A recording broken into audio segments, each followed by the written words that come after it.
Now, after 10 years and 8 movies, is there anything about your Harry Potter experience that you haven't yet shared with the world through interviews? Oh my goodness. To be honest, I really couldn't tell you. I feel like I've been asked every single question under the sun. What about the oddest thing you've ever been asked? The oddest thing I've ever been asked? I don't know. That's hard. There's been some very odd questions. It's mainly like journalists like ask what they think is like a really simple, obvious question, but that it's actually like impossible to answer. Like, how has Harry Potter changed your life? And it's like, I don't even know where to begin. Or like, can you tell me your favourite memory from the past 11 years? And I'm like, oh, I can't.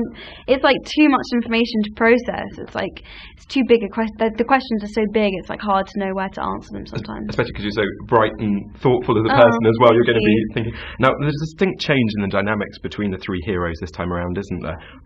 What is threatening the bond between them?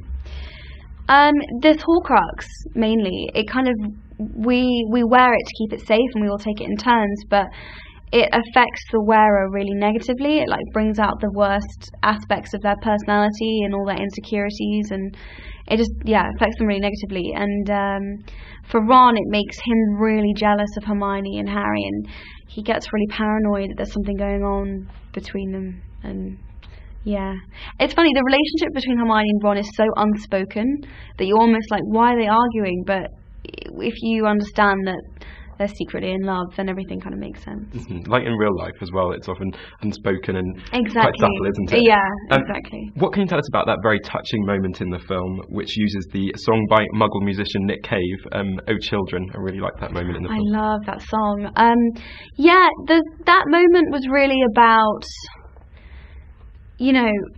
when the film is so dark and intense all the way through, there just needed to be a moment when the tension could just be released a bit, and that they could just remember that they were kids and just like have this like fun, beautiful moment together. And it's nice to see Harry trying to cheer Hermione up, because it's usually Hermione that's like keeping everything together and keeping everyone together, and it's nice that, for once it's him comforting her and not the other way around. So I think it's a really nice moment. The critics seem pretty divided about it. Some people seem to love it, other people seem to hate it. I love it personally, but you have to see it and make up your own mind. And there's a scene in the film that had me right on the edge of my seat, where Bellatrix tortures poor Hermione. I just wondered how intense that was for you to film, and also how open David Yates might have been to one of your suggestions.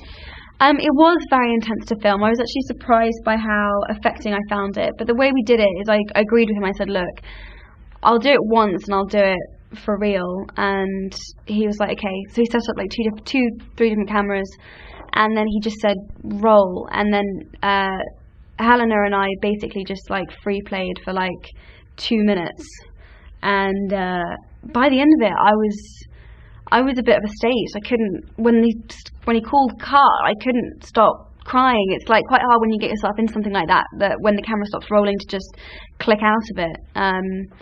So it was pretty intense, but I'm really glad with how it came out.